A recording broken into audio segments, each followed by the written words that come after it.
All right, this is Raheem Skidimes.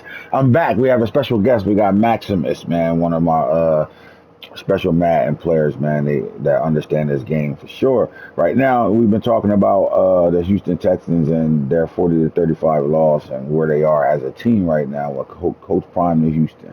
Again, Coach Prime brought his offensive coordinator and defensive coordinator with him, but he also brought his analysts. He brought Dennis Thurman back to the NFL, and he brought Pat Shermer, and he brought Mike Zimmerman. They all back on his staff, where the rest of his staff are still at Colorado, moved up position. Coach Flea is the head coach there, and a lot of guys moved up in the rankings over there, where he's building his own pipeline now. Um, Through the first half of the year, now that we in the back end, Sean Lewis's offense has proved that it works, college to NFL. But we saw this with Chip Kelly. We saw this with other college coaches that got NFL jobs. And that first year, people are really not familiar with their scheme, so they do a pretty good job. But then the follow-up season, when everybody have a whole year and summer to study you, how does that offense still takes its course? Defense is defense. Charles Kelly's done a hell of a job as a defensive coordinator. But today we're going to talk about the game that's going to happen at 4:15 at MetLife Stadium, the New York Jets. Houston Tech travels the New York Jets after taking their first loss of the season, and they're playing a very hot New York Jet football team.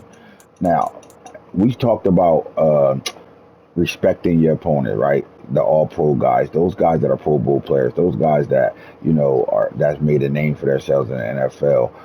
Understanding them, knowing what you're attacking. Like, this is not college football. The window you think you can fit the ball in college is not going to be there in the NFL.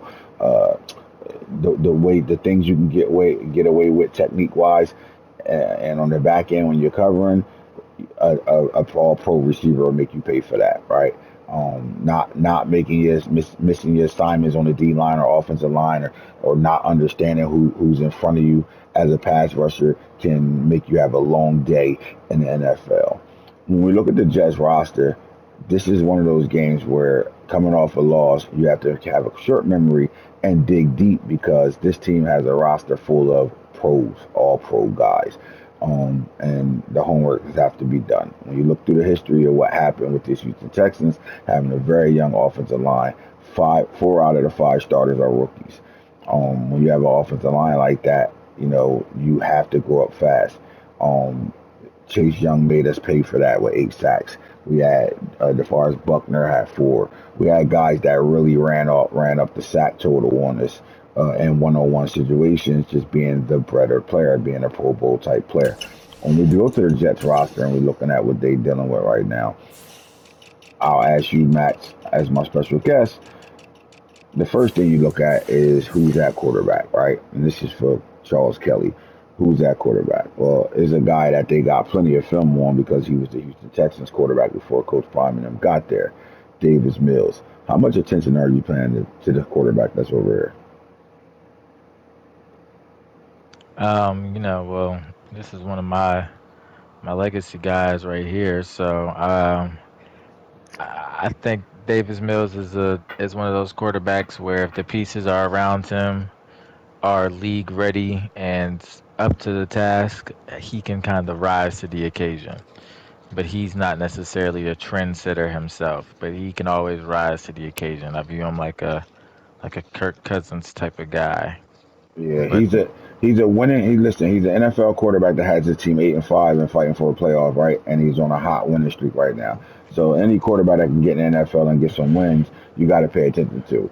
But I would think, going through this team, you're gonna look at more things you got to worry about. Brees Hall, very special back out of their backfield.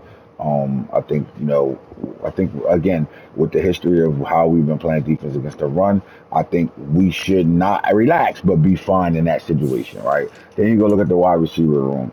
Talk about their number one, two, and three receiver, and the respect that you think these guys should demand. well, Garrett is an X, can do all over the field. Um, Out of wide receiver U, just definitely, if I'm willing to bet, has majority of Mills yards. I'm willing to bet. Um, Ayuk, I would say, almost 1,000, week 15, Sure. almost 10 touchdowns. Yeah, Ayuk is a humble, underrated receiver who, yeah, is good for receptions. That's where I was going. He's good for receptions. He's not super like rackish. He is your possession receiver. So I mean, I like that. When you have Garrett Wilson that presses, and then in the slot, I'm Elijah Moore. I feel confident there that that's a decent slot receiver. I think if there was a point out of Ayuk and Moore, Moore probably benefits more, no pun intended, from Garrett Wilson. I think Ayuk can stand alone on his own just based off of he plays a lot bigger than a 6 foot, 200 something pounds. He plays about 6'2", 6'3". So I mean, I like the receiving core. I would say Yeah. it's about like a B, B plus. And then you get to their tight end room. And You, then I was about to say, yeah, this is the bread and butter right here for a young or any mid-tier tight end or young tight end. I would say, I mean, young tight ends, young quarterbacks, mid-tier or young quarterbacks. Like, look at Daniel Jones, they get Darren Waller. Like Mac Jones, he gets Hunter Henry and another tight end. I think when you put safety nets, there's two type of safety nets. There's a running back and then there's a tight end. When you put safety nets like that, it makes the quarterback, very efficient and first down ready. yep. And that's exactly what they got. They got middle of the field type players, right? When you got you got a playmaker and say Dortre or, but Brevin Jordan is becoming one of those tight ends that is literally blowing up over the last 2 years. So you got guys that are ready made to go there. But where it gets crazy at is they do have a left tackle that's a rookie, and this is where our matchups should work or either work for us. Right, when you got a 32-year-old, he's there. Experience is what he's going to have at that position, right? But you got a rookie at center. When you're looking at this team, you start to see the youth in this team. They got a really good right guard, and then at right tackle, they got a really good right tackle. But that's still in development stage over 4 years, right? So they have guys there that got good depth on their offensive line. So I like the matchup when you got a young defensive line going up against a young offensive line. I think we can win some of those one-on-ones and those matchups. But on the defensive side of things, where it gets a little scary at is you got two pass rushers from the left side, just the left end, but they have all pro Nick Bosa sitting on the right side. Now, the last time they went up against a right end that was this caliber of a right end, no pun intended, but they both Ohio State players. Uh, Chase Young sacked our quarterback 8 times, and our right tackle is responsible for all 8 of those sacks given up.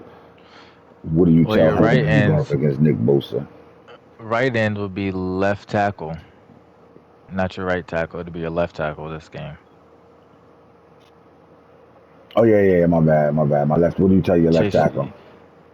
I mean, shit, don't be your right tackle. Nah, you just, I mean, like you said, man, like all pro guys, guys that have made it to their third and big time second contract. You got to understand they're paid basically by the hour. Like they are technicians at what they do. So you just got to stay gritty, stay consistent. A couple sacks here and there you can't let determine, because if you let that determine, it will be an 8 sack game. But if you fight back and sit on your techniques or your techniques and trust the preparation and practice, yeah, coach ain't setting you up for failure. You just got to be expected with the unexpected, because a game plan is nothing without execution, and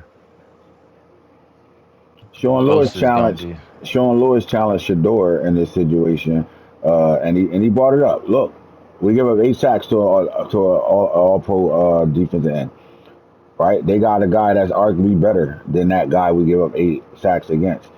And he told Shador, "This is not on the offensive line. Like he's getting the sacks recorded as him giving up the sacks, but this is you and getting your blocking assignments set up, getting these guys into the right situation to help you protect yourself as well." And we've been challenging Shador all year over that. And we've done a solid job of it, right? But all pro is all pro. When you got Pro Bowl guys, they're gonna make plays. So I think trying to limit his play, get the ball out quick, make sure we get some double teams over there. And again, it's hard to double team when they have guys on both sides of the off the edges, right? And then you dealing with two big time Leonard guys in the Williams in middle. the fucking middle. Yeah, like You start to the look D at this line defense and is. you can see why they are on that winning streak the way they are right now. I mean, their outside linebacker is flying. You're looking at the middle, they went and traded for Tremont Edmonds. This team is solid across the board defensively, and I think that's the strength of their defense. I mean, they got Baron Browning, who's close to being an all pro, right? And then you go to that secondary and you got to deal with Sauce Garner. Uh, and now the thing is you know that matchup will be Marvin Harrison and Sauce going up against each other.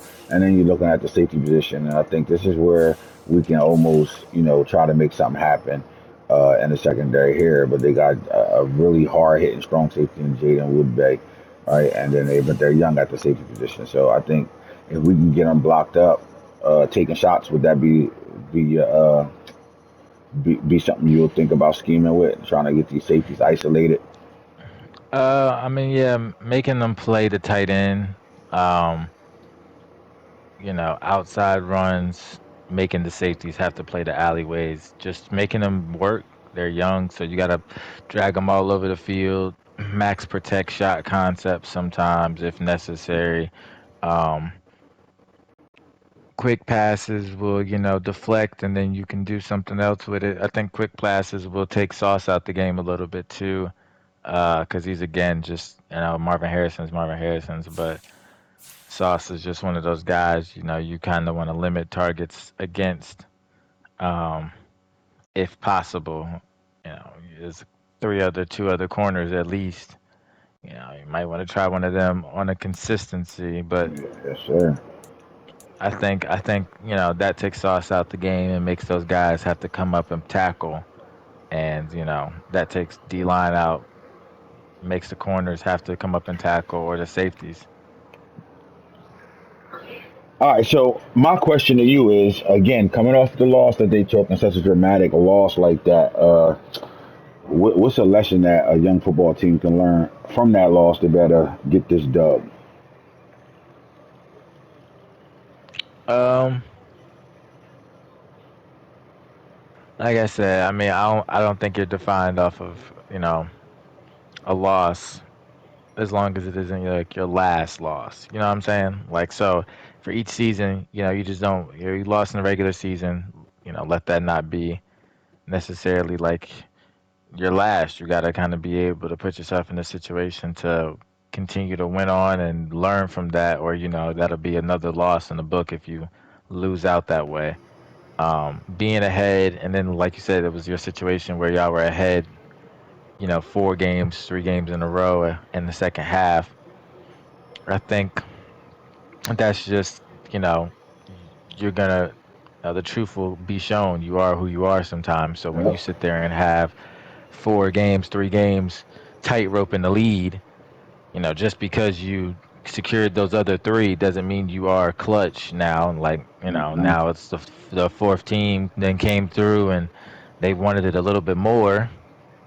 That's what I was saying about like one there earlier, and they wanted a little bit more, and they showed that y'all are who y'all are, which is at this point second half folders, if that's the Yep. case. And stop playing Russian roulette with y'all fucking season, with y'all game, because it can quickly get taken away from you.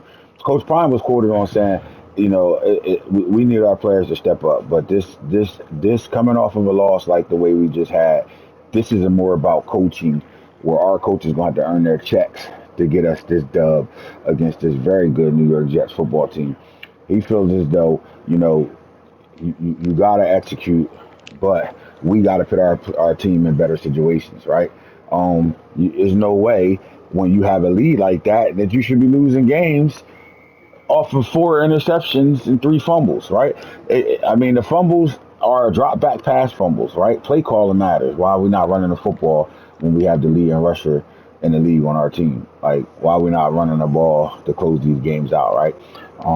And a lot of it is, Shador being able to call his plays at the line of scrimmage and hurry up offenses and not really checking their runs and things like that. So again, Sean Lewis and Coach Prime both challenged Shador to step his game up as far as the mental part of his game. We'll see. This is a big time game coming up right here, man, because not only is the Jets playing to continue their win streak, they are playing for their playoff lives as well. Right now, they're the fourth seed. They're winning their division, and they want to continue to make sure that stays that way because the Miami Dolphins are right on there, you know what. So when we get back, we'll be loading up for week 14's game at 4:15. Houston travels to New York to take on New York, and those Jets. We're out there.